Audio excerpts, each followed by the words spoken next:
कुछ नहीं है। ये बात हम मायूसी की जो कौम है ना वो आखिरी स्टेज पे पहुंच गए हैं। आटे की कीमत देखे, चीनी की देखे, डॉलर की कीमत देखे, सोने की कीमत देखे, सारी बहुत कम थी और अब डबल हो चुकी है। हालांकि किसी भी हुकूमत के दौर में ना कोई चीज़ डबल नहीं हुई। सौदा लेने आई हैं, बहुत महंगा है। वापस जा रहे वापस जा रही हैं, कुछ नहीं लिया? क्या हुआ है, क्या लेना था और क्या नहीं लिया? तेल की लेना था, बहुत महंगा है, फिर वापस जा रहे। तो आपने ऐसा हुआ है कि चीज़ें छोड़ दी, नहीं ली महंगाई की वजह कहाँ से ले, काम धंधे है ही नहीं, फिर इतना महंगा कहाँ से ले। ये पंसारी की दुकान पे बैठ के इतना गुस्सा कर रही हैं खवातीन, कितना महंगा दे रहे हैं आप? तो उनका गुस्सा जायज़ है ना, जायज़ है इनका गुस्सा। आपके अंदर भी गुस्सा है? बस बोलने बस बर्दाश्त करो, हम बर्दाश्त कर रहे हैं महंगाई को।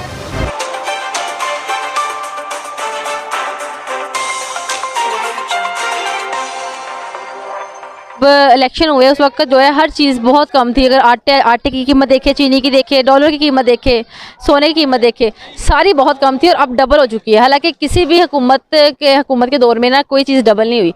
लेकिन ये पहली गलती किसको समझ रही हैं ये सब के पीछे? मैं आवाम को समझ रही हूँ, क्योंकि आवाम जो है हमारी है वो जब देखती है कि कोई भी हुक्मरान जो आके वो बड़े बड़े वादे करता है, बड़ी बड़ी बातें करता है, तो लोग उसके पीछे लग जाते हैं। वो ये नहीं देखते जो हमारे पिछले हुक्मरान है उन्होंने हमारे लिए क्या सोचा हुआ, उनका फ्यूचर क्या है। ठीक है, हमारी आवाम जो है वो हर बंदे के पीछे भागना शुरू कर देती है और इन्हें लगता है कि 5 सालों से कुछ नहीं होता।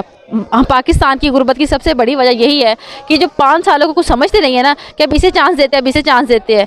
इस तरह नहीं होता। एक हुकूमत को अगर अब पीटीआई है तो अब आवाम पीटीआई के पीछे पड़ गई है। अब पीटीआई को 10 साल दे, 15 साल दे, ठीक है, अगर फिर भी ना तरक्की हो ना तो फिर आवाम इस चीज़ पे कहे कि हाँ नहीं तरक्की नहीं हुई। ठीक है, अभी इलेक्शन की बारी अभी बहुत पीछे होती है और लोग पहले सड़कों पे निकल आते नहीं अब हमने नून लीग को वोट देने हैं। तो मैं इस गुर्बत की सबसे बड़ी वजह आवाम को समझती हूँ। तो फ़िलहाल पाकिस्तान जहाँ तक स्टेबल है, दिवालिया नहीं हुआ, मतलब बैंकक्रप्ट नहीं हुआ अभी तक पाकिस्तान, तो मेरे लिहाज से वी आर गोइंग गुड। कि जो पाकिस्तान की बढ़ती हुई जो महंगाई का उसका जो मेन वो है वो मिसमैनेजमेंट है कि हमारे पास कोई प्लानिंग नहीं है। हुकूमत के पास किसी किस्म की कोई प्लानिंग्स नहीं थी। इमरान खान साहब जो हमारे वज़ीर आज़म है, नहायत ही काबिल एहतराम है, उन्होंने जो बातें की कंटेनर्स पे खड़े होकर मैं आऊँगा, मैं 100 दिन में सब कुछ चेंज कर दूँगा, मेरे पास 200 लोगों की मेरे पास एक टीम है, इकनॉमिकली पाकिस्तान रोज़ इतने अरब का खसारा है, ये पूरा हो जाएगा, करप्शन हो रही है, पकड़ लूँगा, अंदर कर दूँगा, छोड़ूंगा नहीं, NRO नहीं दूँगा। यही असल वजह है महंगाई की और पाकिस्तान हमारा जो दिन ब दिन नीचे जा रहा है। असल वजह ये है कि हमने सिर्फ बातें की हैं और लोगों के एतमाद को उन्होंने ठेस पहुंचाया है। आज का क्या रेट है, कैसे दे रहे हैं आप ये दालें वगैरह? दालें वगैरह तो सब काफ़ी पहले से महंगी है। अनाज महंगा है, आटा महंगा है, चीनी महंगी है। दुकानदार क्या करेगा? ये तो गवर्नमेंट का मसला है ना कि गवर्नमेंट टैक्स कम करे, सेल टैक्स कम करे। क्या आज के क्या है, कोई रेट लिस्ट है आपके पास? रेट लिस्ट है? काफ़ी चीज़ें ऊपर से ही महंगी आ रही है। जो बड़े लोग जो है ना ताजिर, वो गोदामों में अंदर लाखों बोरियां मंगवाते हैं, अपने स्टॉक रखते हैं। छोटे दुकानदार को लिस्ट वाले तंग करते हैं और चालान करते हैं। पकड़ना है, छापा मारना है तो गोदामों पे बड़े बड़े व्यापारी जो आपकी बिक्री कितनी कम हुई है? अब बिक्री क्या हो रही है, आधी भी सेल नहीं हो रही है। आपको कौन सा दौर सही लगा, जरदारी, इमरान खान या ये नवाज शरीफ? पहले हुकूमत जो सही थी वो, ये तो बिल्कुल बेकार है, चोर है सारे। अस्सलाम वालेकुम। वालेकुम सलाम। क्या लेने आई हैं यहाँ पर? बच्चों के सौदा लेने आई हैं, बहुत महंगा है। वापस जा रहे वापस जा रही हैं, कुछ नहीं लिया? क्या हुआ है, क्या लेना था और क्या नहीं लिया? तेल की लेना था, बहुत महंगा है, फिर वापस जा रहे। तो आपने ऐसा हुआ है कि चीज़ें छोड़ दी, नहीं ली महंगाई की वजह? कहाँ से ले, काम धंधे है ही नहीं, फिर इतना महंगा कहाँ से ले। ये पंसारी की दुकान पे बैठ के इतना गुस्सा कर रही हैं खवातीन, कितना महंगा दे रहे हैं आप? तो उनका गुस्सा जायज़ है ना, जायज़ है इनका गुस्सा। आपके अंदर भी गुस्सा है? बस बोलने बस बर्दाश्त करो, हम बर्दाश्त कर रहे हैं महंगाई को।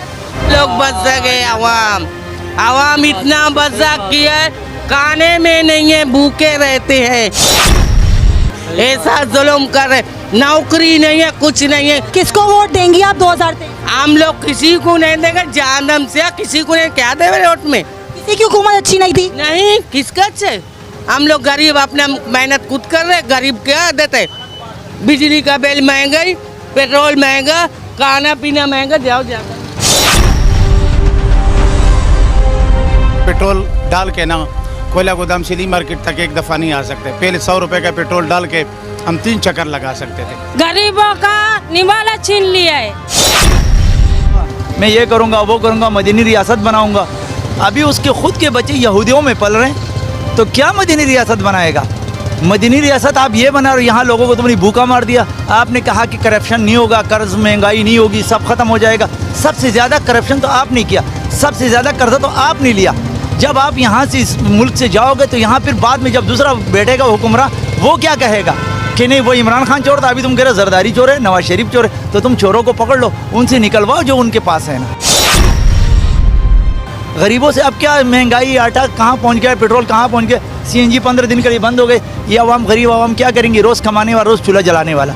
आपको मिन्नतें करते खुदा के वास्ते, जो आपने वादे किए, आप पढ़े लिखे इंसान हो, हमारी आपसे एक बहुत उम्मीद थी कि एक नया चेहरा आएगा। ये पाकिस्तान किसी के बाप की जागीर नहीं थी, या जरदारी होगा या नवाज शरीफ होगा, ठीक है, एक नया चेहरा था, हम खुश थे, सब आवाम दुनिया आपके लिए आपकी तारीफ़ करे, ये आ रहे नया पाकिस्तान को नहीं बनाओ, इसी पुराने में हम लोगों को छोड़ दो, मेहरबानी होगी, लेकिन ये महंगाई कम। इकोनॉमिकली पाकिस्तान रोज़ इतने अरब का खसारा है, ये पूरा हो जाएगा, करप्शन हो रही है, पकड़ लूँगा, अंदर कर दूँगा, छोड़ूंगा नहीं, NRO नहीं दूँगा। यही असल वजह है महंगाई की, और पाकिस्तान हमारा जो दिन ब दिन नीचे जा रहा है, असल वजह ये है कि हमने सिर्फ बातें की हैं और लोगों के एतमाद को उन्होंने ठेस पहुँचाया। तो वो ये थी, लेकिन अब तो देखिए इंफ्रास्ट्रक्चर कोई नहीं है, काम कोई नहीं हो रहा, लोगों को नौकरियां नहीं मिल रही। महंगाई किस तरह कम होती है? जब सर्कुलेशन में पैसा आता है, जब टर्नओवर हो रही होती है, लोगों को नौकरियां मिल रही होती हैं। ये आप लोग जो बच्चे बच्चियां काम करते हैं शोबिज़ में, इनको भी तनख्वाहें मिल रही होती हैं। बाकी अब तो चैनल वाले तनख्वाहें नहीं देते, कहते ने करना काम तो करी जाओ, नहीं करना तो ना सही। अब तो ये हाल है यहाँ पे। तो जब मुझे बताएं, जब आपके पास एक सर्कुलेशन में अमाउंट ही नहीं होगी तो अब आप क्या करोगे सब्र शुक्र के अलावा? वो क्या कहते हैं, भाई मजबूरी है, इसी तनख्वाह में काम करना पड़ेगा, तो करी जाओ, कोई गल नहीं। साइज़ अलग है दोनों का। इंडिया बहुत बड़ी मार्केट है, पाकिस्तान उससे कंपैरिजन में छोटी मार्केट है, और बाकी पॉपुलेशन का भी बहुत फ़र्क पड़ता है। और बाकी इंडिया की ग्रोथ रेट हमसे, ऑब्वियसली GDP उनकी बड़ी है हमसे, तो उन पर इतना अफेक्ट नहीं आता जितना हमारे ऊपर आता है। हमारे ऊपर लोन्स बहुत हैं, पेमेंट्स होती हैं हमारी, इस वजह से हमारे ऊपर लोड्स अलग है। इंडिया का बिल्कुल अलग है, यहाँ से हमारे